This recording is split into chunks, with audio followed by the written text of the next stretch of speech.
हल्बा। हल्बा जनजाति छत्तीसगढ़ की प्रमुख जनजाति है। राज्य में इनकी जनसंख्या जनगणना 2011 में 37,000 इनका 3,75,182 दर्शित है। पुरुष 1,83,877 तथा स्त्रियां 1,91,305 थी। हल्बा जनजाति राज्य में मुख्यतः बस्तर, कोंडागांव, नारायणपुर, कांकेर, दंतेवाड़ा, बीजापुर, बालोद, धमतरी तथा राजनांदगांव जिले में निवासरत है। हल्बा जनजाति की उत्पत्ति के संबंध में ठोस प्रमाण नहीं है, किंतु इनमें प्रचलित किंवदंती अनुसार अपनी जाति की उत्पत्ति का संबंध महाभारत काल के रुक्मणी हरण के प्रसंग से जोड़ते हैं। द्वारकाधीश कृष्ण ने जब विदर्भ की राजकुमारी रुक्मणी की प्रणय निवेदन को स्वीकार कर उनका हरण किया था, तब राजकुमारी का भाई रुक्मी ने अपनी सेना के साथ कृष्ण पर आक्रमण किया। सेना को बलराम ने बल और पराक्रम से अपने हल और मूसल के द्वारा रोक दिया। बलराम के पराक्रम से प्रभावित होकर सैनिकों ने उनके अस्त्र, हल एवं मूसल को अपना लिया। उन्हीं सैनिकों की संतानें कालांतर में हल से धान की खेती करके धान को मूसल से बहाना में कूटकर चिवड़ा बनाने लगे। हल, बहाना और मूसल से संलग्न कार्यों के कारण हल्बा की उत्पत्ति से हल्बा कहलाए।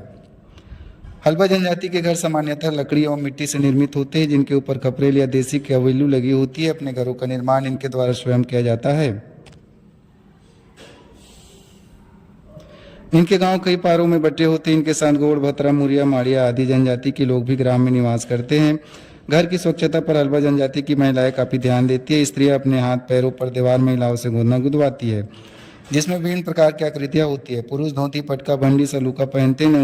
नवयुवक अब कुर्ता, पैजामा, पैंट व शर्ट पहनते हैं। महिलाएं साड़ी, ब्लाउज पहनती हैं। इनका मुख्य भोजन चावल, कोदक, कुटकी की भात, बासी, उड़द, मूंग, अरहर, मौसमी सब्जी, चटनी आदि है। मांसाहार में मुर्गा, मछली, बकरा, खरगोश आदि खाते हैं। उत्सव, त्योहार व विभिन्न संस्कारों के अवसरों पर सल्फी, ताड़ी व महुमी की शराब देवी देवता को चढ़ाकर पीते हैं।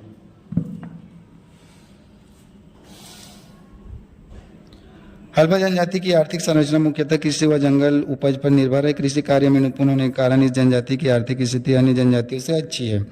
अपने खेतों में धान, कोदो, अरहर, उड़द, मूंग, तिल्ली, चना, तिंवरा, कुटकी आदि बोते हैं। जिनके पास कृषि भूमि कम है, वे अन्य कृषकों के साथ खेतों में मजदूरी करते हैं। वनों से महुआ, चिरौंजी, कोसा, लाख, तेंदुआ, इमली, आम, हर्रा, बहेड़ा, आंवला आदि जंगली उपज संग्रह कर बेचते हैं। चिवड़ा कूटने का कार्य भी करते हैं। वर्तमान में कई युवक युवतियां उच्च शिक्षा प्राप्त कर सरकारी नौकरी कर रहे हैं। छत्तीसगढ़ के हल्बा जनजातियों में मुख्यतः दो भाग पाए जाते हैं। पहला बस्तरिया हल्बा, मुख्यतः कांकेर, अंतागढ़, बड़े डोंगर, भानुप्रतापपुर, नारायणपुर, दंतेवाड़ा, बीजापुर नगरी, गरियाबंद, देवभोग क्षेत्र में निवास करते हैं। दूसरा छत्तीसगढ़िया हल्बा दुर्ग जिले के बालोद, डौंडील, दंदी, लाजारा, गुंडरदेही, राजनांदगांव के चौकी, डोंगरगांव के हल्बा छत्तीसगढ़िया हल्बा कर कहलाते हैं।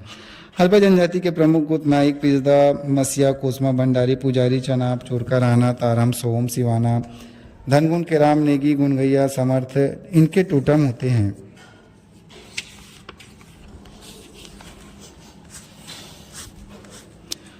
इस जनजाति की गर्भवती महिलाएं प्रसव के पूर्व तक आर्थिक और पारिवारिक कार्य करती है। प्रसव अधिकतर घर की सुईन दाई की देखरेख में कराया जाता है। गांव के बुजुर्ग महिलाएं प्रसव के समय सुईन की मदद करती है। प्रसव हो जाने पर सुईन द्वारा बच्चे का नाल ब्लेड से काटा जाता है। प्रसव के दूसरे दिन तेल गुड़ होता है, जिनमें तिल का कूटकर गुड़ व जंगली जड़ी बूटी मिलाई जाती है। तत्पश्चात घी में मिलाकर प्रसूति को खिलाया जाता है। बच्चे के नाल गिरने पर छठी मनाई जाती है। उसी दिन पूरे घर की सफाई की जाती है। पूरे घर के कपड़े साफ किए जाते हैं। परिवार या बुजुर्ग रिश्तेदार द्वारा बच्चे का नामकरण भी किया जाता है। हल्बा जनजाति में एक ही गोत्र में विवाह नहीं किया जाता। इनमें विवाह अधिकतर लड़के लड़कियों के वयस्क होने पर ही किया जाता है। बस्तरिया हल्बा में मामा बुआ के लड़के लड़कियों के साथ विवाह होता है। इनमें लड़का का पिता लड़की के पिता के घर जाकर शादी की बात तय करता है। बात पक्की होने पर अपने कुछ रिश्तेदारों के साथ जाकर मंगनी की जाती है। इसे महला कहा जाता है। वर पक्ष की ओर से वधु पक्ष को सुख दिया जाता है। विवाह कार्य हल्बा जनजाति के भंडारी द्वारा संपन्न कराया जाता है।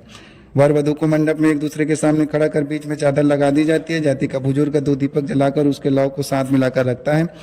चादर हटा देते हैं, गठबंधन कर वर वधु फेरे लगाती हैं।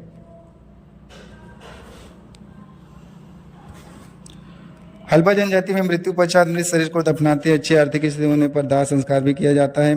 पिता का दाह संस्कार सबसे बड़ा लड़का तथा माता का सबसे छोटा लड़का करने पर अच्छा माना जाता है।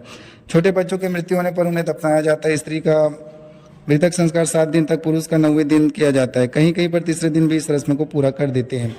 दाह संस्कार के पश्चात घर के सभी लोग स्नान करते हैं तथा 7वें या 9वें दिन बैगा को बुलाकर घर शुद्ध किया जाता है। गाँव वासियों और रिश्तेदारों को भोज दिया जाता है। हल्बा जनजाति में सामाजिक न्याय व्यवस्था हेतु परंपरागत जाति पंचायत पाया जाता है। न्याय व्यवस्था का सही संचालन करने के लिए इन्हें 18 गढ़ में विभाजित किया गया है, जैसे डोंगरगढ़, नारायणपुरगढ़, अंतागढ़, कांकेरगढ़, बिंद्रानवागढ़, बस्तरगढ़, सोनपुरगढ़, कुलरगढ़ आदि प्रमुख है। यहाँ पर बड़े बड़े सामाजिक प्रकरण गढ़वार निर्णय किए जाते हैं। इसके अतिरिक्त जाति पंचायत, राज पंचायत या गढ़ पंचायत, गांव पंचायत में छोटे छोटे सामाजिक झगड़े पर निर्णय लेकर सुलझाया जाता है। सामाजिक पंचायत के निर्णय सभी सदस्यों को मान्य होते हैं। हल्बा जनजाति के लोग देवी देवताओं में काफी आस्था रखते हैं। हिंदू धर्म के सभी देवी देवताओं को मानते हैं, यथा ग्रामदेव में दूल्हा देव, करिया, गुरुआ माता, देवराला, शीतला माता, कंकालीन माता, शंकर भगवान, हनुमान आदि है। इनके कुलदेव में गुसई, पुसई, कुंवर देव, मौली माता आदि है। जन्माष्टमी, रक्षाबंधन, नवाखानी, दशहरा, दिवाली, होली आदि त्यौहार मनाते हैं। बस्तर के हल्बा जनजाति के लोग अमूल, नवाखानी, लक्ष्मी जगार, दियारी, चेरता, माटी तिहार आदि मनाते हैं। इस जनजाति में कर्मा नृत्य, पड़की, होली नृत्य काफी प्रचलित है। लोकगीतों में धनकुल, छेरछेरा, गौरव और सुहागीत प्रमुख है। बस्तर में डंडारी नृत्य, गेड़ी नृत्य भी करते हैं। इन जनजाति की अपनी हल्बी बोली है, जिनका उपयोग ये आपस में करते हैं। बस्तर में हल्बी सभी जनजातियों के संवाद की बोली है। जनगणना 2011 में हल्बा जनजाति की साक्षरता 72.6% दर्शाई गई है। पुरुषों में साक्षरता 86.6% तथा स्त्रियों में 66.2% थी।